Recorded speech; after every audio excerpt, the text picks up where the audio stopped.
Listos para la palabra. Ya creo que los chicos fueron a las clases, ¿sí? Ok. Hemos estado en las últimas semanas reflexionando sobre la vida de un hombre, de un personaje de la Biblia, y hemos recibido muchísimos correos y mensajes de personas que nos ven y que nos escuchan de montones de partes del mundo. De hecho, Miguel me acaba de pasar un papelito de hermanos que nos están viendo ahora mismo desde Ohio, en Estados Unidos, y montones de lugares y todo eso. Solamente hemos tenido un mensaje, solamente uno, de todos los que hemos recibido, que son cientos y a veces hasta miles. Solamente hemos recibido un mensaje de una persona que usa un seudónimo, sabemos quién es, ¿no? Y dice: dejen quietito a Pedro, dejen quietito a Kefas, ¿no?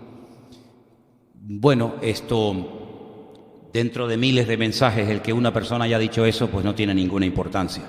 Nosotros hablamos de Pedro como podríamos hablar de Pablo, de Moisés, de David, de Simeón, de Judas y de tantos, porque basta que esté en la Biblia, basta que ese personaje esté en la Biblia para que nosotros tengamos la libertad de poder desmenuzar y de poder estudiar la vida de cualquier personaje bíblico. Incluso, fíjate lo que te digo, hasta la misma figura del diablo, hasta del diablo se puede hablar, porque a veces es bueno conocer cómo funciona, qué estrategias utiliza, qué nombre les da la Biblia, cómo actúa en una época, cómo actúa con los hombres solteros, cómo tienta a las mujeres, cómo atienta a los casados, cómo actúa con los líderes políticos y religiosos. Es muy interesante incluso estudiar la figura de este personaje siniestro, ¿no? Porque está en la Biblia, y si está en la Biblia, pues tenemos la obligación de estudiar y conocer todo eso, ¿no? A veces hay ejemplos en la Biblia para imitar, ¿verdad?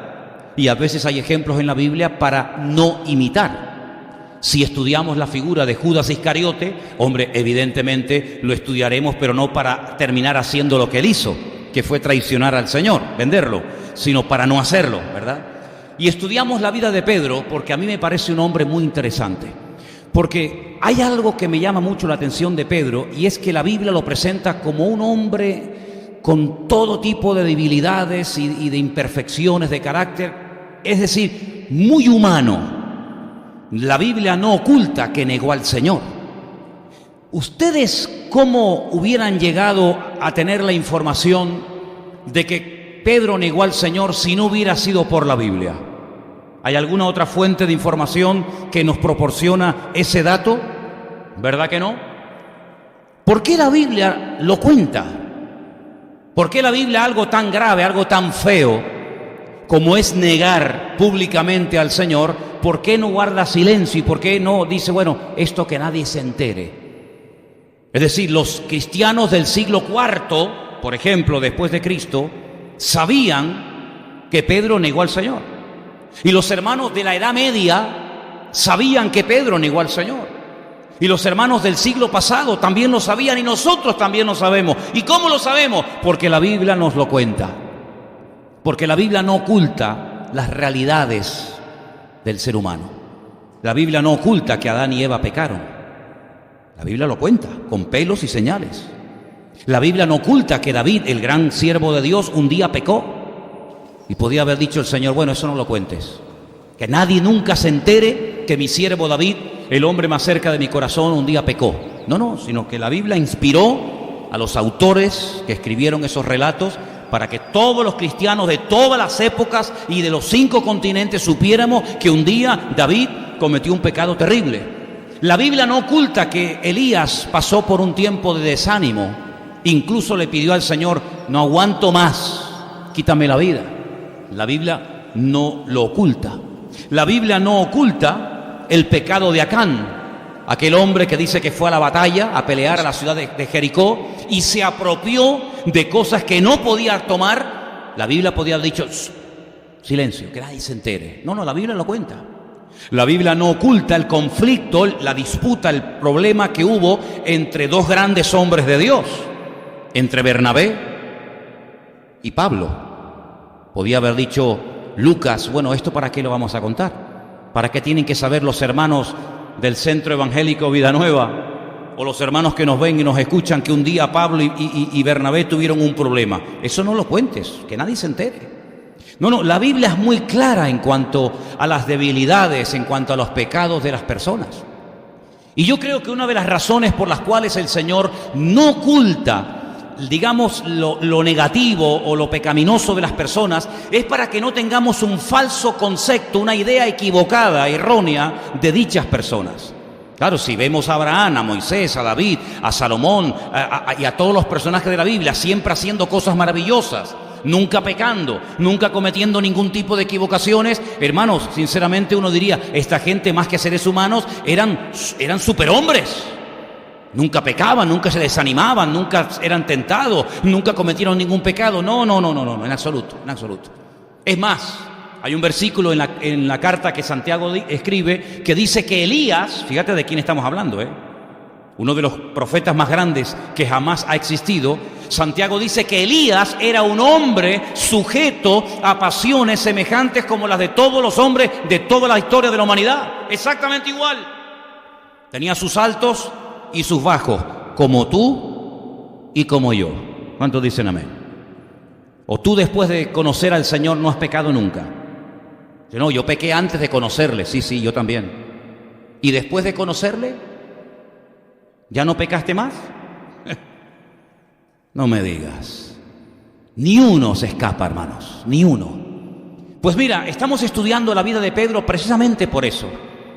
Porque vemos que fue un hombre muy usado por el Señor, sin lugar a dudas. Porque vemos que fue un hombre que experimentó en su vida milagros y tuvo experiencias increíbles. Pero cuidado, Pedro era tan humano y era tan vulnerable como cualquiera de nosotros. La fortaleza que Pedro tuvo para no volver a negar al Señor es la misma fortaleza que tú y yo tenemos hoy para no negar ni para no pecar, y es la gracia y la misericordia de Dios. Nada más que eso.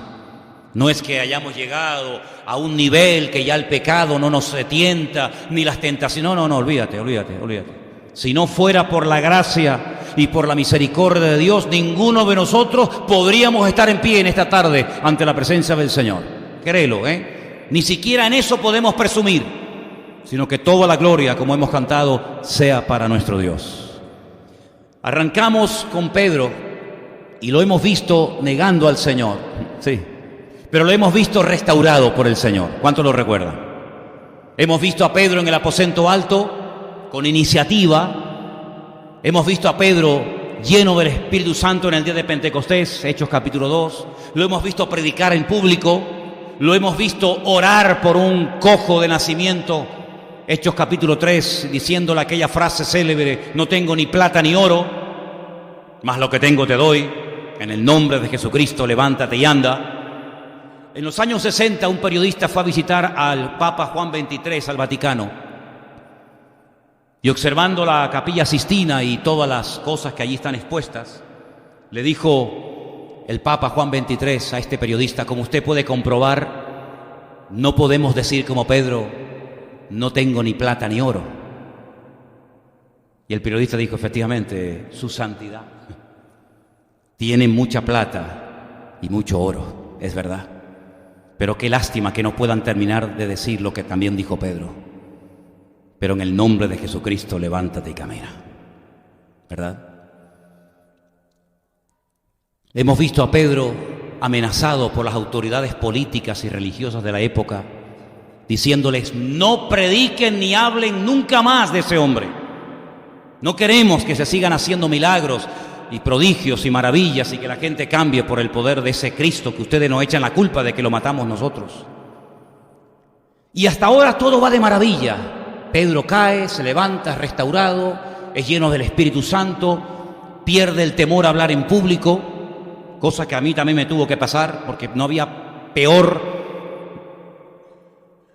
castigo o peor consecuencia en mi vida que ponerme delante de una persona a hablar en público, porque era algo que no podía hacer, porque me quedaba tartamudo completamente y no podía desenvolverme, y Dios me tuvo que sanar en ese área de mi vida, y creo que lo ha hecho, ¿no? Creo que lo ha hecho. Y por eso cuando alguien, termino de predicar, no siempre, pero cuando alguien te dice: oye, qué bonita la palabra y la predicación, yo digo: dale gloria a Dios, porque si tú me llegas a conocer a mí, Si tú me llegas a conocer a mí, estoy completamente convencido que si hoy en día soy capaz de hablar en público es por la gracia de Dios, porque si fuera por mí, olvídate, salía corriendo y me iba ahora al partido del Tenerife. Así de claro, pero es la gracia de Dios, la misericordia de Dios.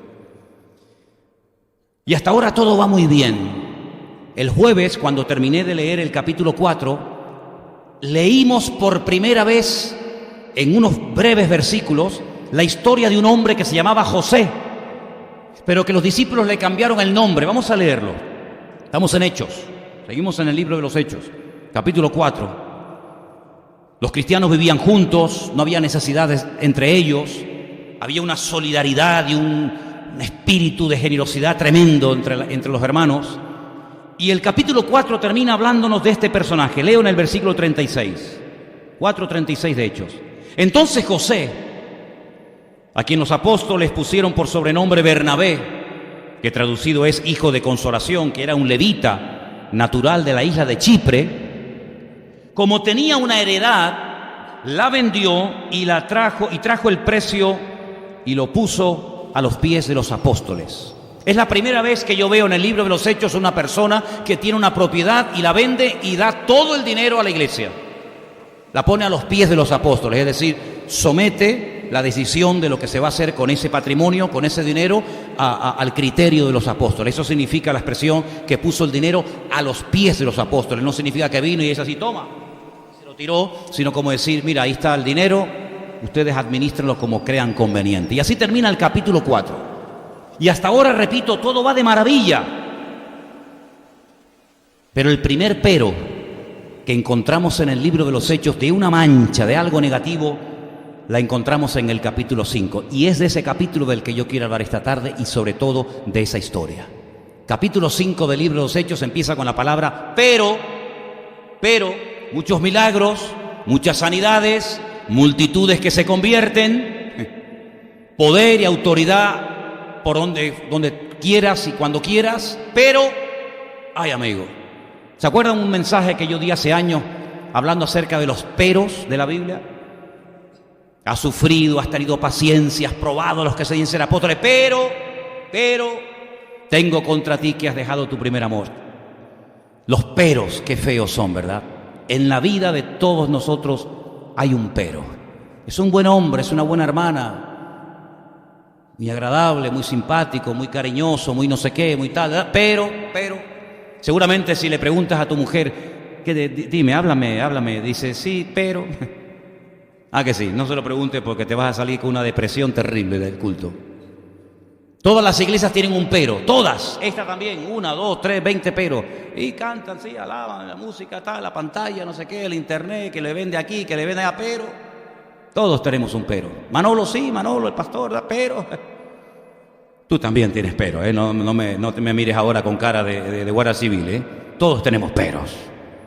Y la iglesia primitiva también, y tú dices, pero ¿cómo puede ser que en una iglesia tan grande, tan bendecida, con semejantes apóstoles, mira, un día predicaba Pedro, otro día predicaba Santiago, otro día predicaba Juan, era una iglesia que era una gloria aquello, pero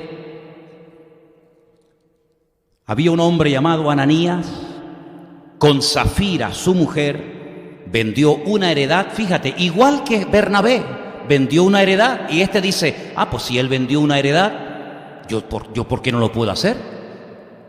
Y dice que vende la heredad y sustrae, quita del precio, sabiéndolo también su mujer, y trayendo solo una parte, y la puso a los pies de los apóstoles. Esto es muy fácil de entender, no hay que ser muy listo para entender esto. Estos señores, este matrimonio, tenían, vamos a decir, un terreno, y lo venden en 100.000 euros. No era obligatorio vender y traer dinero a la iglesia, no era una obligación, era algo que la gente quería hacer en un acto de generosidad y de apoyo a la obra. Y estos podían haber dicho, bueno, mira, hemos vendido la finca en 100.000 euros, vamos a dar a la iglesia una ofrenda de 10.000 euros. ¿Está bien? Pero no. Ellos quitan una parte, no sabemos cuánto, si un 10, un 20, un 30, un 40%, no sabemos, y lo que hacen es que llevan a la iglesia el resto y quieren hacerle creer a la congregación y a los apóstoles que lo están dando todo, cuando es mentira. Podían haber dicho, mira Pedro, nosotros vamos a traer una parte del total que nos han dado por la venta. ¿Vale? Sí, perfecto, no hay problema. Como si no quiere dar nada. Pero no. Ellos quieren aparentar lo que no son. Quieren imitar una generosidad que no tienen. Y quieren en la iglesia recibir un reconocimiento que no merecen, porque así como Bernabé o José vendió la heredad y lo dio todo, ellos también quieren hacerle creer a la congregación y al liderazgo de la iglesia que ellos también, como José o como Bernabé, están haciendo lo mismo, pero es falso.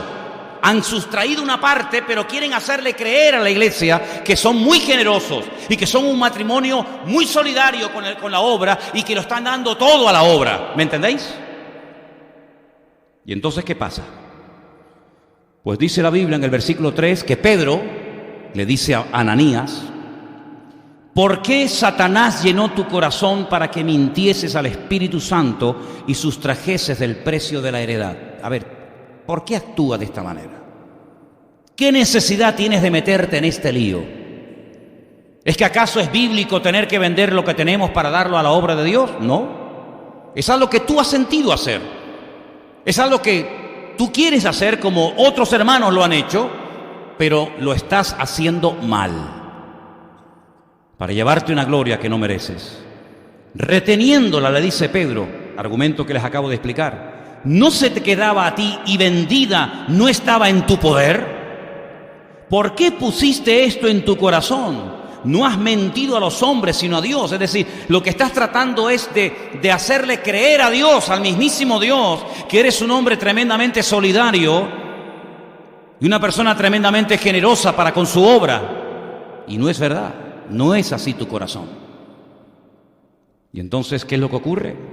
Al oír a Ananías estas palabras, cayó y expiró. Y vino gran temor sobre todos los que lo oyeron. ¿Cuántos dicen amén? Lo que no iba a permitir la iglesia en ningún momento es que la gente se acostumbrara a vivir de apariencias. Lo que no iba a permitir Pedro ni los apóstoles en aquel momento es que se comenzara a permitir en la congregación que personas aparentaran lo que no eran. Hemos leído hoy en los 2 últimos capítulos del libro de Apocalipsis, y lo expliqué, cuando Juan dice: el que es injusto siga siendo injusto, el que es inmundo siga siendo inmundo, como diciendo, si después de haber visto, si después de haber comprobado todo lo que ha ocurrido, seguís practicando injusticia, siguen practicando la inmundicia, sigan ahí, pero el que es justo siga practicando la justicia todavía. ¿Me explico? Es decir, Ananías y Zafira no tenían ninguna obligación de vender nada y traer todo el contenido de dicho dinero a la obra. En ningún momento eso era parte de la doctrina. En ningún momento eso era una obligación sí o sí impuesta por el liderazgo. No, señor, eso era algo voluntario. Y si usted quiere vender una finca y gastarse todo su dinero, invertirlo en un negocio, allá usted. Pero si lo haces, hazlo bien. Hazlo, como dice la Biblia, decentemente y con orden. Y no quieras aparentar en la iglesia lo que no eres delante del Señor. Ahora, hermanos, ¿cuál era el objetivo de esto? El objetivo de esto era imitar la generosidad de otros miembros de la iglesia, como por ejemplo la de Esteban. Perdón, la de Bernabé. En la iglesia, hermanos, hay cosas que no se pueden imitar. En la vida cristiana tú no puedes vivir de imitar a fulano o de imitar a mengano. Si tú no tienes fe, admite que no tienes fe. Si tú no tienes amor por las almas perdidas, no quieras aparentar que tienes un corazón tremendo por las almas perdidas. Si tu vida no es una vida de santidad, ¿para qué aparentas que vives en santidad? En otras palabras, la Biblia no le va a permitir absolutamente a nadie, se llame quien se llame y sea quien sea, que viva en la iglesia de una apariencia, porque en el mundo hoy en día se vive de la apariencia, pero en la iglesia el Señor sabe lo que somos y lo que no somos. ¿Cuántos dicen amén? Mira Pedro cuando en el capítulo 3 va a orar al templo y él se encuentra con aquel cojo de nacimiento, él admite, él no dice, no, yo estoy muy bien económicamente, yo estoy nadando en la abundancia, a ver, ¿qué quieres? No, él admite, él no tiene ningún temor, porque no es ninguna humillación, sino es un acto de humildad, decir, mira hijo, no te puedo dar nada porque no tengo nada. No es que no quiera ayudarte, es que no tengo ni plata ni oro, no tengo patrimonio, pero yo tengo algo que te puede solucionar la vida y no solamente para que comas hoy y mañana otra vez a pedir, sino te voy a dar lo que Dios me ha dado a mí, que es el poder de orar por ti y que el Señor se glorifique sanándote en el nombre de Jesús. Así que levántate y camina. Y yo dije en ese día que es muy importante que reconozcamos delante del Señor y a nosotros mismos qué es lo que tengo y qué es lo que no tengo. Porque el mundo, como ya acabo de decir, vive de las apariencias. ¿Cómo estás? Bien, bien, bien. ¿Cómo va todo? Bien, bien, bien, todo bien. Mentira. Sin embargo, delante del Señor, un paso muy importante es reconocer que necesito ayuda. Cuando el Señor da aquel hermoso mensaje que yo lo he llamado la constitución del reino, el famoso Sermón del Monte, Mateo 5, 6 y 7, lo pueden leer, capítulos extraordinarios. La primera bienaventuranza es un golpe al ego. Bienaventurados los pobres en espíritu, porque ellos verán a Dios, ¿verdad? En otras palabras, bienaventurados los que reconocen que necesitan la riqueza espiritual de Dios. Bienaventurados los que reconocen su bancarrota, su miseria espiritual delante de Dios, porque Dios entonces los podrá bendecir y los podrá levantar. Pero hay de aquellos que aparentan que no quieren reconocer que necesitan de Dios. Y hay mucha gente hoy en día que, como Ananías y Zafira, se mueven y viven con ese mismo espíritu, el querer aparentar lo que no eres y aparentar lo que no tienes. Y eso delante de Dios es pecado. Y dice la Biblia que en ese momento en el que Pedro confronta a Ananías, al momento cae muerto delante de la presencia del Señor y delante de toda la congregación que allí estaba. Es decir, vemos que hasta ahora Dios ha hecho milagros basados en la misericordia. Sana a enfermos, levanta a cojos, levanta a personas que están lisiadas, pero ahora que esto es un milagro, y aquí está en operación el don de discernimiento de espíritus, ahora hay un juicio contra la iglesia. Ahora hay un acto de soberano de Dios en el que Dios va a desenmascarar a un matrimonio que no sabemos si 100% eran convertidos, porque claro, aquí hay de todo tipo de opiniones. ¿Era realmente Ananías y Zafira verdaderamente convertidos? ¿O eran personas que se habían acostumbrado a venir y asistir a la iglesia, pero en el fondo de su corazón no eran cristianos, pero pretendían vivir como cristianos? Eso solamente Dios lo sabe. ¿Qué hizo la iglesia con el dinero que dieron? ¿Lo usaron? ¿Lo devolvieron? Nadie lo sabe. Lo que está bien claro es que Ananías en ese momento cayó muerto ante la presencia del Señor. Y ese día los jóvenes de la iglesia tuvieron trabajo, porque dice la Biblia, vamos a leerlo, en el versículo 6, que los jóvenes se levantaron y lo envolvieron y sacándolo lo sepultaron. Qué culto, ¿te imaginas? Son cultos muy extraños. De repente en la calle se ponen a predicar, oran por los enfermos. Otros se ponen a cantar en una cárcel, se produce un terremoto. Ahora empieza el culto, uno se cae muerto, los jóvenes se levantan y lo van a enterrar, sigue el culto. Eran cultos extraños, Pero espérate. Pasado un lapso de 3 horas, versículo 7, sucedió que entró su mujer no sabiendo lo que había acontecido. Ay, amigo. Entonces Pedro le dijo, dime, ¿vendisteis en tanto la heredad? Y ella dijo, sí, en tanto. Ahí vuelve a mentir. Podía haber dicho, no, Pedro, no. Nosotros hemos vendido la finca, el terreno, en tanto dinero, y mi marido y yo hemos decidido tomar una parte de ese dinero que hemos vendido, ¿verdad?, como tenemos, y ayudar a la iglesia.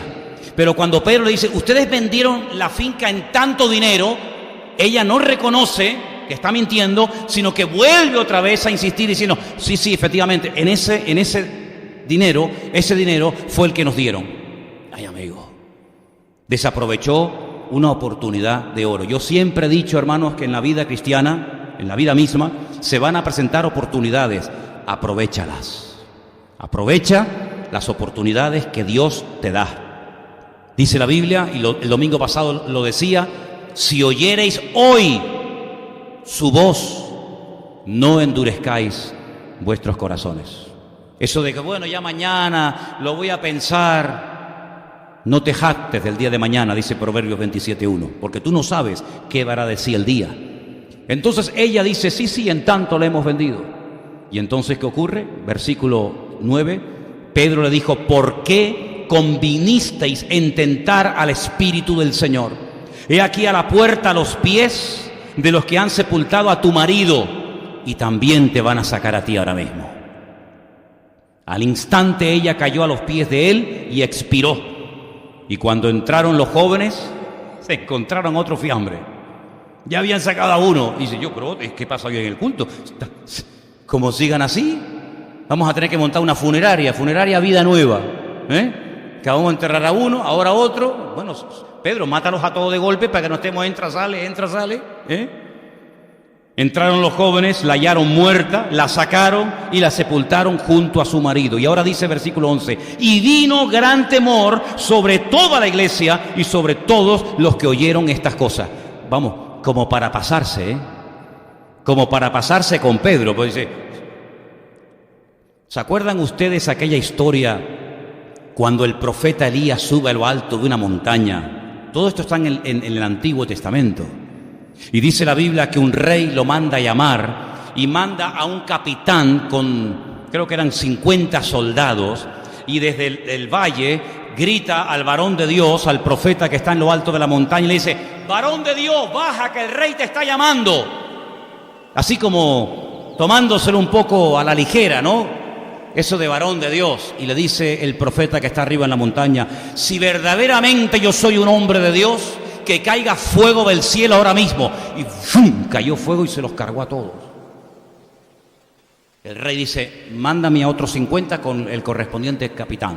El capitán dice, hombre de Dios, como así como con, ¿cómo decimos en Canarias?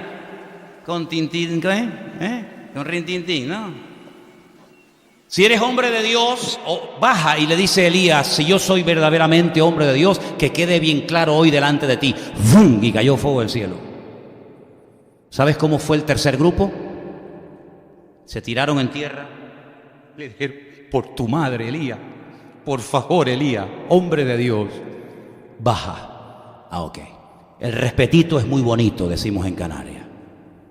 Ahora sí. Y bajó y fue a hablar con el rey. Hay gente que se toma a broma las cosas de Dios. Maridos inconversos que se ríen de sus esposas cuando las ven orar o leer la Biblia o venir a la iglesia. Ándate con ojo, no vayas de chulito por la vida. Ándate con ojo, amigo. Hijos que se ríen de los padres cuando cuentan su testimonio o dicen que quieren servir al Señor y vienen a la iglesia. Las cosas del Señor son muy sagradas. Al Señor, a Dios, no solamente hay que amarlo con todo el corazón, con todo el alma y con todas las fuerzas, sino que también a Dios hay que respetarlo y temerlo. El principio de la sabiduría es el temor, el respeto a Dios. El hombre ha perdido el respeto a Dios, hasta blasfema el nombre de Dios. En este país se blasfema contra el nombre de Dios cada día. Y este milagro, este juicio que cayó en la iglesia, porque ¿quién mató a Ananías? ¿Quién mató a Zafira, su mujer? ¿Pedro? ¿Quién fue el que lo hizo? Díganlo ustedes, no tengan miedo. ¿Quién lo hizo? Lo hizo Dios. Claro que sí. Pero Dios no es amor. Claro que sí. ¿Quién ha dicho lo contrario? Claro que Dios es amor. Y si no fuera por el hecho de que Dios es amor, ni tú ni yo estaríamos hoy aquí en esta iglesia. Porque si Dios solamente fuera justicia, si Dios solamente fuera justo y no amor, tú y yo hoy estaríamos muertos. Pero gracias a Él, de que es amor, pero no te olvides nunca, no te olvides, amigo, de que Dios también es justo. Y Él ha dicho en su bendita y poderosa palabra que la paga, la consecuencia, el resultado del pecado, ¿cuál es? La muerte. Y si lees la Biblia en alemán, el versículo te dice lo mismo. Y si la lees en hebreo te dice lo mismo. Y si la lees en árabe te dice lo mismo. En el idioma en el que la leas, la Biblia dice que la paga, la consecuencia a corto y a largo plazo del pecado es la muerte.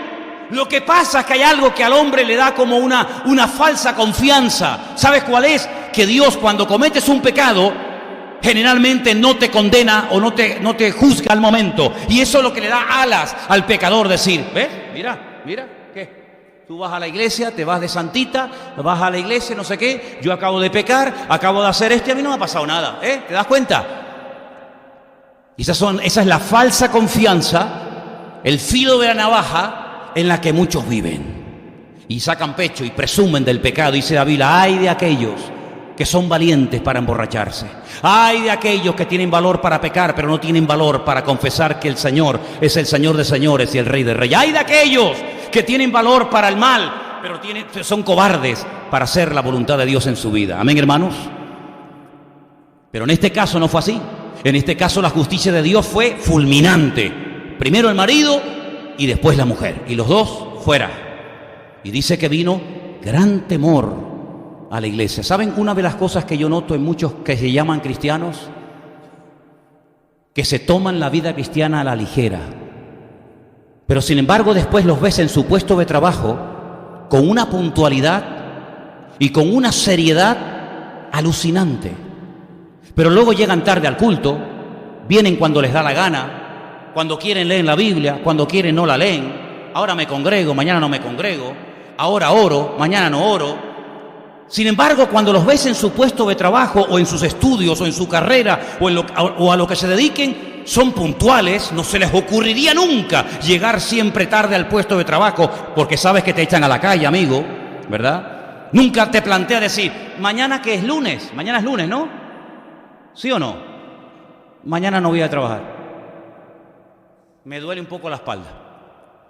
Mañana no me despiertes que no voy. Mamá, mañana no me despiertes que no voy a... Pero tienes un examen mañana de matemática. Es un examen final, sí, pero no siento el ir. Ni se te ocurre, ni se te pasa por aquí el actuar de esa manera. Pero sin embargo después para las cosas de Dios, una ligereza, una superficialidad, una vida light, total y absoluta. Y eso es lo que en este capítulo 5 estamos viendo, que no se iba a tolerar ni se iba a permitir dentro de la iglesia personas que aparentaran y vivieran en una falsa realidad. Usted no es generoso, usted probablemente no es ni cristiano, usted ni probablemente tiene el deseo de dar esa ofrenda a la obra, pero usted lo que quiere es que le aplaudan, que usted sea el protagonista, que la gloria en vez de llevársela a Dios te la lleves tú. Y no vamos a permitir en la casa de Dios esos tresmanejes y esos desórdenes. Y los dos cayeron muertos. Y dice que entró gran temor, gran respeto a la iglesia. ¿Saben cuál es uno de los grandes problemas en muchas familias, en muchos matrimonios, en muchas congregaciones? Que se ha perdido el respeto. Ese es el gran problema. Cuando íbamos a la iglesia católica, no sé si ustedes se acuerdan, yo me acuerdo como si fuera ahora, entrábamos en silencio. Hacíamos hasta reverencias cuando entrábamos por ciertas y determinadas partes de la iglesia, ¿o no? Yo me acuerdo que entrábamos y decíamos, ¿usted va a comulgar? Sí. ¿Pero acabas de comer? Sí, no se puede. No. Y había un pan de huevo.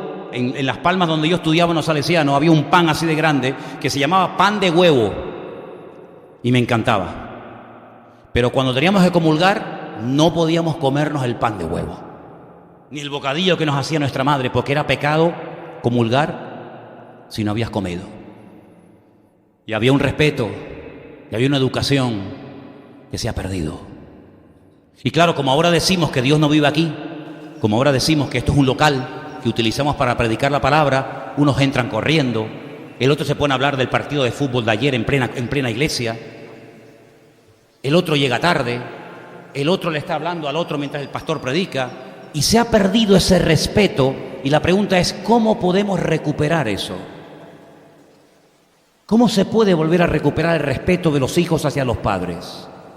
Porque en este país hay padres que le tienen pánico a sus hijos. En este país hay hogares donde los hijos son los que mandan y los padres son los que obedecen. En este país es un delito el que tú le llames la atención o corrijas a tu hijo, porque te pueden denunciar y terminar en la cárcel, amigo. ¿Qué te parece? En este país una de las profesiones donde más alto índice de depresión hay es en la enseñanza, en la educación, porque los maestros tienen pánico muchas veces de llamar la atención a un joven en la clase, porque te puede denunciar o darte una paliza y encima subirla a YouTube para que todo el mundo la vea y encima gana dinero con las visitas que hacen en su página. ¿Qué te parece? Y por eso dice que este milagro lo que trajo fue temor, respeto a la iglesia, a los que estaban en aquel lugar. En otras palabras, los cristianos no eran personas que, bueno, este es cristiano, pero nada, olvídate, este miente igual que todos, olvídate. Va a la iglesia, pero este, igual que los demás, el mismo perro con distinto collar, dicen algunos. ¿No han oído ese refrán? Este es cristiano, este es cristiano. Como decimos en Canarias, si este es cristiano, guárdame un cachorro. ¿No dicen así? Este es cristiano, venga, cristiano. Y ayer estaba, que lo vi yo. Terrible, terrible. Y por eso digo que el testimonio cuesta mucho mantenerlo, pero tumbarlo, tirarlo por tierra, no cuesta absolutamente nada. La gente de este barrio que nos conocen hace ya muchos años tienen que ver en nosotros un modelo, un estilo de vida diferente, porque esta gente de la Biblia vivía, actuaba y se comportaba de una forma diferente. Y nosotros, aunque no vivimos en comunidad como aquellos del primer siglo, tenemos que demostrar cuando estamos en esa puerta que hablamos diferente, que somos diferentes, que actuamos diferente, porque ese es el testimonio más poderoso, más que una palabra, una predicación o una canción que puedan escuchar. ¿Cuántos dicen amén? Y ahora por eso dice en el versículo 12, por la mano de los apóstoles se hacían muchas señales, prodigios en el pueblo y estaban todos unánimes en el pórtico de Salomón. El Señor premiaba, el Señor honraba y respaldaba y avalaba a esa iglesia. ¿Por qué? Porque había orden, porque había respeto, porque había santidad. Hoy en día hablar de la palabra respeto, orden y santidad en algunas congregaciones es un disparate, es una locura decir, este hombre está anticuado. Sin embargo, dice la Biblia, y no lo digo yo, que sin santidad nadie verá a Dios. Eso es lo que dice la Biblia. Nadie verá a Dios. Y en la iglesia primitiva sí había problemas, había peros, como hemos visto, pero había santidad. Y en nuestras vidas, hermanos, en nuestras vidas hay santidad. ¿Somos iguales en público que en privado? ¿Somos iguales dentro que fuera de la iglesia? ¿Cómo son nuestras conversaciones? ¿Nuestros deseos? ¿Qué se mira en internet cuando nadie te observa? ¿Qué pasa por tu mente cuando no estás en la iglesia? ¿Hay esa santidad? Por eso dicen algunos, ¿por qué hoy en día no hay tantos milagros y prodigios como antaño? Pero ¿cómo lo va a haber? Si el Señor donde derrama bendición y vida eterna es donde hay armonía, donde hay paz, donde hay amor, donde hay santidad, donde hay orden, allí Dios respalda, allí Dios bendice. Pero donde hay desorden, donde hay pecado, Dios no puede respaldar algo así. Por eso dice la Biblia que una de las cosas que va a ocurrir como señal de los últimos tiempos es que la limpieza, el juicio comenzará por la casa de Dios. Porque cuando usted ve en los evangelios, usted ve que en el templo de Jerusalén, que era pues el centro religioso de la época, allí no se sanaba ni cambiaba nadie. Dice, pero ¿cómo es posible que en el templo no hubieran milagros, no hubieran sanidad? Hermano, no había nada, créame, no había nada. ¿Dónde se iban los enfermos en la época de Cristo, los que vivían en Jerusalén? ¿A dónde se iban? Al estanque de Betesda. Allí por las calles, esperando que pasara alguien. Y en el estanque de Betesda, que está al lado del templo, al ladito del templo estaba, allí dice que había multitudes, léalo en Juan capítulo 5, multitudes de ciegos, de cojos, de paralíticos, esperando que algo que se había corrido como un rumor, pero que realmente nunca ocurría. Dice que un ángel descendía de tiempo en tiempo y movía el agua, y el primero que se metía quedaba sanado. Pero allí no se sanó nunca nadie, allí no se curó nunca nadie, no lo dice ni la Biblia ni la historia secular. Era una leyenda que se había traspasado de generación en generación. Aquí mira, viene un ángel de vez en cuando, mueve el agua y el primero que se mete se cura. Y entonces el Señor, cuando va al estanque de Betesda, según Juan capítulo 5, le dice a un paralítico que lleva 38 años botado, tirado en el suelo, le dice, ¿tú quieres ser sanado? Y ya había perdido prácticamente la fe y la confianza de que algún día sería sanado. Y dices que nadie me puede meter en el agua. Y el Señor lo levanta. Pero fíjate lo que ocurre cuando el Señor entra en el templo, ¿os acordáis? Él entra con el pollino de asno en el día triunfal. Llega al templo y ¿qué hace? ¿Qué hace? Lo limpia. Lo limpia de adentro hacia afuera. Nosotros somos expertos en querer cambiar las cosas de afuera para adentro. Y el Señor es al revés. El Señor nos cambia de adentro hacia afuera. Dice que volcó las mesas de los cambistas. Dice que sacó a toda aquella gente que estaba allí comerciando en el templo y dice a continuación, y vinieron mudos y cojos y paralíticos y ciegos y eran sanados, y la gente comenzó a alabar al Señor. Claro, porque estaba frenada la bendición, estaba frenada la presencia del Señor por la inmundicia que había allá adentro. Y el Señor dice, mi casa la habéis convertido en una cueva de ladrones, cuando mi casa tiene que ser una casa de oración para todas las naciones de la tierra. Y el Señor limpia la casa y automáticamente comienzan a producirse los milagros. Antes la gente, ¿a dónde se iba? A cualquier sitio, Bethesda, donde fuera. Ahora no, ahora van al templo porque allí está la presencia y ahí está la bendición del Señor. Y lo mismo tiene que ocurrir en nuestras vidas. En la iglesia primitiva, hermano, no podían permitir desde el primer momento, esto estaba empezando recién, no se podía permitir este tipo de actitudes. Personas que iban y aparentaban, no, fuera, se limpió. Muerto el perro, se acabó la rabia. Ananías y Zafira, fuera. Y entonces comienzan los milagros, comienzan los prodigios, comienzan las maravillas. Pero esto no es algo nuevo que pasaba solamente en la época de la iglesia primitiva. Esto siempre ha sido así, hermanos. Mira, escúchame bien. Cuando en tu vida no pasa nada, es porque algo está pasando. El Señor le dijo a Josué, te voy a poner otro ejemplo. Todo lugar que pise la planta de tu pie será tuyo. Todo, a donde vayas, nadie te podrá hacer frente, ¿eh? Me da igual, son filisteos, amorreos, cananeos, jebuseos, lo que sea. Yo, como estuve con Moisés, estaré contigo. Así que para adelante, fuerza, dice valiente, venga. Fueron a Jericó, las murallas cayeron por el poder de Dios, de arriba abajo. Al día siguiente, a los pocos días, van a pelear contra una pequeña población llamada Jai. Hacen el ridículo, pierden la batalla. Hombres mueren. Josué se rasga las vestiduras y dice, Señor, esto no es lo que tú me has dicho. No es una de cal y una de arena, un día gano y otro día pierdo, no. ¿Por qué ayer ganamos a la grande y hoy a la pequeña perdimos? ¿Por qué? Y el Señor señala con el dedo y dice, porque hay pecado entre el pueblo. Esa es la razón. Siempre es igual, siempre es igual. Tú dijiste que nadie cogiera nada, tú dijiste que nadie tomara nada, sino que todo se iba a dedicar al Señor, y hay una persona entre el pueblo. Ahora estamos hablando de un pueblo de casi 2 millones de personas, ¿eh? ¿Cómo iba a saber Josué en 2 millones de personas quién fue el que pecó? Es imposible, imposible. Cuando tú pecas no te salen así unos pelos así, se te pone el pelo verde y unas verrugas, ¿no? Sí, mira, ese no se ve. Pero lo que el hombre no ve, el Señor sí lo ve. No es que yo haya fallado, Josué, yo no fallo, yo soy el mismo. El problema es que no se han cumplido los requisitos. Que se levante el pueblo mañana temprano en la mañana y empiezan a pasar, claro, imagínate tú, familias enteras, miles y miles de personas. Vete tú a saber quién fue el que pecó. ¿Quién fue? Y el Señor le dice, para, ese es, un tal Acam. ¿Os acordáis la historia?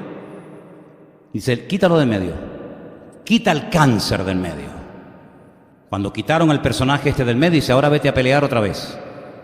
Ganaron la guerra. ¿Cuántas guerras tú has ganado? ¿Cuántas batallas, espiritualmente hablando, tú has ganado? Muchas, ¿verdad? ¿Y cuántas has perdido? También unas cuantas, ¿verdad? ¿Sabes por qué las has perdido? Porque cuando se va la santidad y la comunión con Dios, el diablo se ríe en tu cara. El diablo se ríe en tu cara. Por eso hay personas que, sí, ahora estoy bien, mañana estoy mal. Ahora creo, ahora no creo, ahora estoy aquí saltando y brincando alabando a Dios, mañana estás con una cara que te llega hasta los zapatos. ¿Por qué? Porque cuando tú le das lugar a lo que no es de Dios, lo primero que se pierde es el gozo. ¿Cuántos lo saben? Lo primero que se va es el gozo. ¿Quién tiene ganas de reírse cuando la novia no te habla? ¿Quién tiene ganas de reírse y de alabar a Dios cuando alguien no te ha saludado o te ha hablado mal como tú pensabas que no merecías? Entonces se te nota en la cara, amigo. Y el diablo no solamente lo nota en la cara, sino lo nota en tu espíritu. Y el diablo dice, con este, aunque haya predicado el mes pasado, aunque haya cantado hace media hora, aunque se llame pastor, reverendo, obispo, apóstol, diácono, lo que sea, con este hago yo lo que me da la gana cuando quiera. Porque sé que una cosa pequeña lo derrota, imagínate con la cosa grande. ¿Te das cuenta? Por eso, amados hermanos, en la iglesia primitiva, Ananías y Zafira no eran dignos de permanecer ni un minuto más. ¿Tú te imaginas a los jóvenes de la iglesia llevando a Ananías y diciendo, oye, ¿sabes que este hombre ha muerto hoy en el culto? Sí, pero ¿sabes por qué, no? Pues mira, por esto, pues madre mía, no veas. Y cuando entran al culto, dice Pedro, a esta se la llevan también y la entierran. Los jóvenes, ¿cómo vivir? ¿Con qué santidad? ¿Con qué temor de Dios tendrían que vivir los jóvenes ahí dentro? Le diría uno a otro, no te pases ni un pelo, no te pases ni un pelo que te tranca Pedro. Te echa la mirada esa que tiene él así profunda, te mete los ojos así por dentro y te dice, o te arrepientes o te sacan a ti también, Qué temor de Dios. Voy a leer un poquito más adelante. Sigo leyendo el versículo 15. Dice que había tantos milagros y presencia del Señor que ponían a los enfermos en las calles. Ni siquiera los llevaban al culto, los ponían ahí en las calles. Y los ponían en las camas y en los lechos para que al pasar Pedro, a lo menos su sombra cayese sobre alguno de ellos. Y aún de las ciudades vecinas venían muchos a Jerusalén trayendo enfermos y atormentados de espíritus inmundos, y todos eran sanados. Pero ¿cómo no voy a hablar de Pedro, hombre? ¿Cómo no voy a hablar de Pedro, Barak Shalom, o como rayo te llames ahí en internet? ¿Cómo no voy a hablar de Pedro? ¿Cómo no voy a hablar de Pedro, por favor? ¿Cómo no voy a hablar de un hombre que ni siquiera ora por la gente, sino que pasa y la sombra los toca y son sanados? Pero ¿a cuántos no le gustaría que nos pasara eso a nosotros? Dime la verdad. Oye, sería una pasada venir al culto y que todos los enfermos del barrio digan, va a empezar el culto, saquen a los enfermos a la calle y vengan a las ambulancias de la residencia Candelaria, del hospital, y los pongan todos ahí, porque ahora esta gente va a empezar el culto a las 6:30, prepárense, y todos los enfermos ahí. Y nosotros, no, sin orar, sin nada, ni buenas tardes, sino pasando, y de repente el otro se levantó, el otro salió corriendo, el otro... ¿Serio? ¿Sabes cuántas miles de personas se pondrían en esa calle esperando que llegáramos nosotros? Sería una pasada. Pues hermanos, el poder de Dios no ha cambiado y tenemos que orar para que el Señor derrame de su gloria y para que se hagan milagros, señales y prodigios, porque la gente, hermanos, está tan endurecida que le habla, y es como cuando le echas agua al pato, le resbala la palabra como el agua, pero cuando vean el poder de Dios, sus conciencias van a ser sacudidas, y necesitamos urgentemente que Dios derrame su gloria sobre esta tierra. Pero para eso tiene que haber un requisito indispensable e insustituible, y es la santidad y el orden y la limpieza en la casa del Señor. ¿Cuántos dicen amén? Versículo 17. Levantándose el sumo sacerdote, otra vez de verdad, levantándose, y todos los que con él estaban, esto es la secta de los saduceos, se llenaron de celos. ¿Tú sabes que los saduceos eran religiosos, pero dice que no creían en la resurrección de los muertos? Pero ¿cómo puede ser una persona creyente y no crea en la resurrección de los muertos? No, ni en ángeles tampoco creían. ¿Pero qué creyentes son estos? Bueno, es que hoy en día hay creyentes que no creen en los milagros. ¿Cómo? ¿Que un creyente no cree en los milagros? Sí, así. Es decir, estos son sumos sacerdotes, había dos, Anás y Caifás, uno era del gremio, del grupo de los saduceos y otro de los fariseos, y habían unos que no creían en la resurrección de los muertos ni en ángeles. ¿Qué tipo de creyentes son estos? Bueno, pues como hoy en día te encuentras a creyentes que le dicen, tú sabes que yo fui a la iglesia endemoniado, endemoniado, y el Señor me liberó, y te dice, no, pero eso era una cosa de bipolar, ¿no? Bipolar no, ni polar, ni dorada, ni pilsen. Eso era una posesión diabólica, amigo. Y el Señor me liberó. Y te dicen, no, yo no creo en eso.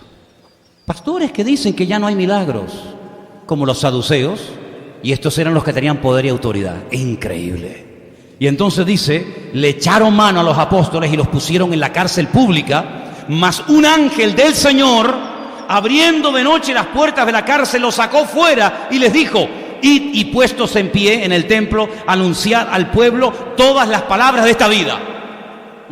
Habiendo oído esto, entraron por la mañana en el templo y enseñaban. Entre tanto vinieron el sumo sacerdote y los que estaban con él, y convocaron al concilio y a todos los ancianos de los hijos de Israel, y enviaron a la cárcel para que fueran traídos. Ay, amigo, esto es buenísimo. Cuando llegaron los alguaciles, no los hallaron en la cárcel. Entonces volvieron y dieron aviso diciendo, por cierto, la cárcel hemos hallado cerrada con toda seguridad, y los guardas afuera de pie ante las puertas, mas cuando abrimos, a nadie hallamos dentro. Esto es buenísimo, no me diga. Este es el humor de Dios. Este es el buen humor del Señor. Cuando oyeron estas palabras, el sumo sacerdote y el jefe de la guardia del templo y los principales sacerdotes dudaban en qué vendría a parar aquello. Pero viniendo uno les dio esta noticia: he aquí los varones que pusisteis en la cárcel están en el templo y enseñan al pueblo.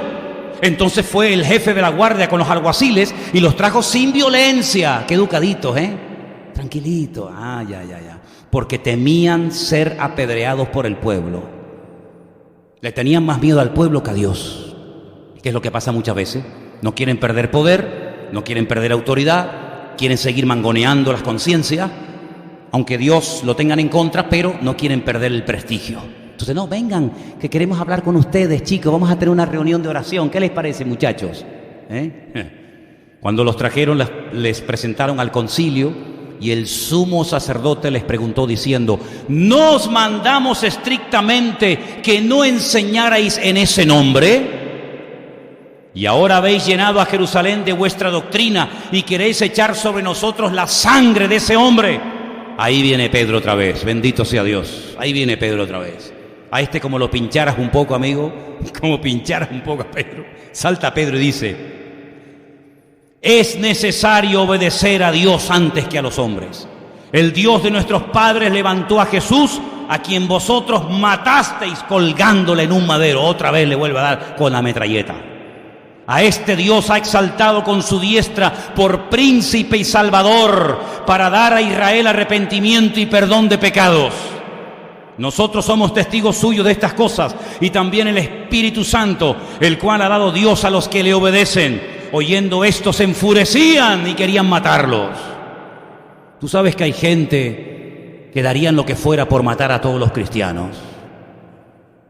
Es increíble esto, Es increíble. ¿A quiénes están persiguiendo hoy en día y matando y crucificando y quemando y haciendo barbaridades? A los cristianos. A los cristianos. Porque no soportan la presencia, la bendición y la gloria del Señor en la vida de esa gente. No lo soportan. Pero dice aquí, más adelante: entonces levantándose en el concilio un fariseo llamado Gamaliel. Amigo, este personaje es tremendo. Este fue el maestro de Pablo. Este fue el maestro de Pablo, criado a los pies de Gamaliel. Este fue nieto de Gilel. Antes de Cristo hubieron dos grandes sumos sacerdotes, Shammai y Gilel. Gilel fue el que dijo: todas las cosas que queráis que los hombres hagan por vosotros, hacerlas así por ellos. Esa frase es de Gilel y Cristo la empleó en el Sermón del Monte. ¿Qué te parece? Este es el nieto de Gilel, un hombre buenísimo. Gamaliel era un doctor de la ley, venerado por todo el pueblo. Mandó que sacasen fuera por un momento a los apóstoles y luego dijo: varones israelitas, mirad por vosotros lo que vais a hacer respecto a estos hombres. Porque antes de estos días se levantó Teudas, diciendo que era alguien. A este se unió un número como de 400 hombres, pero él fue muerto y todos los que le obedecían fueron dispersados y reducidos a nada. Después de este se levantó Judas el Galileo en los días del censo y llevó en pos de sí a mucho pueblo, y pereció también él, y todos los que le obedecían fueron dispersados. Y ahora os digo, escuchen: apartaos de estos hombres y dejadlos, porque si este consejo o esta obra es de los hombres, se desvanecerá. Mas si es de Dios, no la podréis destruir. No seáis tal vez hallados luchando contra Dios. Qué consejo más sabio, Esta es una sabiduría increíble, Ándense con ojo. Si esto no es de Dios, ni te muevas, se va a caer solo. Pero como sea de Dios. Y convinieron con él, y llamando a los apóstoles, después de haberles azotado. Terrible, los azotaron. Les intimidaron que no hablasen en el nombre de Jesús y los pusieron en libertad. Esa fue la noche más triste para la iglesia primitiva, ¿verdad? Esa fue la noche más triste y dolorosa para Pedro y para Juan, que por predicar al Señor y por haber sanado a un enfermo y por predicar del Evangelio, los azotan, los intimidan, los amenazan. ¿Sí o no? ¿Cuántos dicen amén? Pues se equivocó, hermano. Usted no tiene que decir amén a todo lo que yo digo. Se equivocó. Totalmente se equivocó. ¿Por qué no salieron hechos polvo? Señor, ¿por qué nos pagas así? Te servimos, estamos predicando tu palabra y nos pegan, nos azotan, pero ¿esto qué es? ¿De qué sirve tanto esfuerzo? ¿De qué sirve que predique tu palabra? ¿De qué sirve? De nada. No, mi amigo, no. Lea el versículo 41. Ellos salieron de la presencia del concilio, ¿cómo? Dígalo fuerte, gozosos, más fuerte, gozosos de haber sido tenidos por dignos de padecer afrenta por causa del nombre. Y todos los días en el templo y por las casas no cesaban de enseñar y de predicar de Jesucristo. Dele un fuerte aplauso al Señor en esta tarde. Dígale, gloria a Dios. Gracias, Señor. Aleluya. Aleluya. Gloria a Dios. Qué tremendo, ¿eh? Increíble. Increíble, hermano. Pero ¿quién puede sentir gozo después de darte una cuerada? ¿Alguien se presenta como voluntario? ¿Le damos una cuerada aquí a algún hermano? Miguelito, ¿viene para acá? ¿No? Luis, Raúl, venga, hombre, anímate, venga. Ay, amigo, gozosos. Señor, gracias por los azotes que me han dado. Gracias porque soy digno de padecer como tú padecías. Hermanos, hablando aquí ahora que no nos oye nadie, estos o son hombres de Dios como la copa de un pino, o están locos como cabras, porque esto no tiene sentido. Esto es contra toda naturaleza, esto es contra toda ciencia y contra toda psicología. Que una persona se goce por el sufrimiento, cuando la lucha del hombre de toda la vida siempre ha sido luchar en contra del sufrimiento, luchar en contra de la enfermedad, luchar en contra de la muerte, y esto resulta de que los azotan. No son masoquistas, pero son personas que saben perfectamente que algún día, por lo que están haciendo, por la forma como predican, por la forma como exponen la palabra, por el modelo, por el estilo de vida que llevan, ellos saben, lo llevan en la sangre, en los huesos. Ellos saben perfectamente que algún día se van a meter con ellos y ya ha llegado el momento. Hasta ahora todo han sido amenazas. Hasta ahora todo ha sido, oye, esto no lo hagan, oye, esto no lo hagan más. Hasta ahora todo ha sido palabra. Ahora pasan de las palabras a la acción. Ahora los azotan. ¿Piensan ustedes que se callaron? ¿Piensan ustedes que dijeron, oye, esto va en serio, cuidado que mañana nos dan otra? Enseñaban cada día en el templo y por las casas y no cesaban de enseñar y de predicar de Jesucristo. ¿Cuántos dicen amén? ¿Cómo no van a convertirse miles de personas? ¿Cómo no va a llegar el evangelio hasta nosotros hoy en día con este tipo de personas? ¿Cuál es el secreto de todo esto? ¿Qué hay detrás de esto? Vamos a ser sinceros. ¿Se drogarían? ¿Sería que tomaban un alucinógeno, una droga que les daba una capacidad? No. ¿Qué es lo que tenía esta gente? ¿Se puede tener eso hoy en día? ¿Podemos nosotros vivir así? Lo que tenían era una confianza y una fe en Dios a prueba de bombas. Y eran personas que se habían tomado en serio el evangelio. Eran personas que estaban dispuestos a morir por la causa de Cristo. Eran personas que aguantaban lo que fuera, porque para ellos era un privilegio padecer por la causa de Cristo. 2000 años han pasado desde esta historia que les acabo de contar hasta hoy en día. Y alguien dijo en cierta ocasión, y yo simplemente repito, si hoy en día cayeran en las iglesias muertos, los que viven en pecado, los que viven en desorden, ¿cuántos caerían muertos en cada culto? ¿Cuántos? Si por mentir, si por querer aparentar, cayó un matrimonio muerto un día en un culto, 2000 años después, con todas las barbaridades que se predican y se enseñan hoy en día desde los púlpitos, asustando y mangoneando a la gente, cayeran todas esas personas muertas, amigo, ¿cuántas personas verdaderamente quedarían en pie? Tenemos que pedirle al Señor que derrame espíritu de santidad entre nosotros. Hoy en día se mide el éxito de un ministerio, de una iglesia, por el número de personas que tienen. Bueno, tiene una iglesia de 1000, pues será más importante o más ungido que el que tiene 200 o el que tiene 100 o el que tiene 10 o el que tiene 15. Pero la santidad y el respaldo de Dios no se mide por lo que tienes, sino por lo que eres. Y esta gente no tenían ni plata ni oro, pero tenían la presencia del Señor de una forma tremenda en sus vidas. Y eso tenemos que recuperarlo todos y cada uno de nosotros. ¿Te gustaría? ¿Te gustaría? Cierra tus ojos ahí donde estás. Hermanos queridos, estamos en un punto en el que vemos a Pedro con una autoridad y con una unción y con un poder tremendo. Pero no quiero que olvidemos de dónde viene. No quiero que olvidemos quién fue Pedro semanas, meses atrás.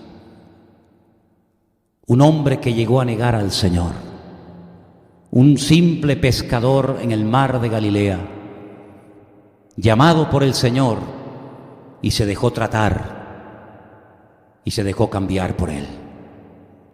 Si el Señor pudo utilizar a ese hombre con tantos defectos y con tantas debilidades de carácter como él tenía, y lo pudo llegar a usar de una forma tan maravillosa, ¿por qué el Señor no lo puede hacer también contigo y conmigo si nos ponemos en sus manos y le pedimos que nos trate, que nos restaure y que nos use?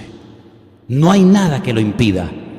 Solamente es nuestra voluntad la que hoy tenemos que poner a los pies de Cristo y decirle: Señor, yo también reconozco mis debilidades, yo también reconozco a veces mi falta de santidad o de lo que sea, pero también reconozco que para ti no hay nada imposible. No importa si eres tímido o atrevido, no importa si eres elocuente o torpe a la hora de hablar, no importa. Lo importante es lo que le permitas hacer al Señor en tu vida. No importa si tienes grandes talentos, carreras, títulos universitarios o ninguno. No importa lo que tienes, lo importante es lo que eres. Y en esta tarde el Señor nos ha hablado a través de su palabra, mostrándonos que un hombre usado por la mano del Señor puede llegar a ser un instrumento de tremenda bendición. Pero que el Señor quite también de nuestra vida, y debemos de pedirle: Señor, quita de mi vida la apariencia, quita de mi vida cualquier actitud que se parezca a la de Ananías o a la de Zafira. Quiero, Señor, que arranques de mi vida toda actitud que no te glorifica a ti, Señor, y que hagas de mí una persona útil, una persona que pueda ser usada en cualquier momento como Dios quiera. Pidámosle eso al Señor en esta tarde, hermanos. Padre, te damos gracias por tu bendita palabra, Señor. Gracias porque vemos cómo un hombre puede ser transformado cuando se deja cambiar por ti, Señor. Gracias por la vida de Pedro, Señor. Gracias porque este hombre fue creciendo, fue madurando, y es una inspiración para nuestra vida ver cómo un hombre como él pudo llegar a ser tan útil. Nosotros te pedimos exactamente lo mismo, Señor. Usa nuestra vida y que podamos ser un instrumento útil en tus manos el tiempo que nos resta de vida. Quita de nosotros cualquier actitud, quita de nosotros cualquier cosa que no te agrade, que no te glorifique, que sea un impedimento para ser usados por Dios. Y te pido que traigas siempre espíritu de santidad a nuestras vidas. Santidad en la mirada, santidad en los oídos, en la boca, santidad en el corazón, en el alma, santidad, orden en todas las áreas de nuestra vida, para que tu nombre sea glorificado y el mundo te reconozcan a ti y vean lo que tú eres capaz de hacer en medio de un mundo que se pierde, en medio de un mundo que te ha dado las espaldas. Queremos que tú uses a tu iglesia, jóvenes, niños, matrimonios, a todos y a cada uno de nosotros. Úsanos, Señor, en este tiempo y aviva tu obra. Pon el fuego en el altar y que podamos ser personas útiles en tus manos. Te damos gracias por tu paciencia, te damos gracias porque tú lo vas a hacer y lo creemos. Y lo pedimos todo en el nombre de tu amado Hijo Jesús. Amén.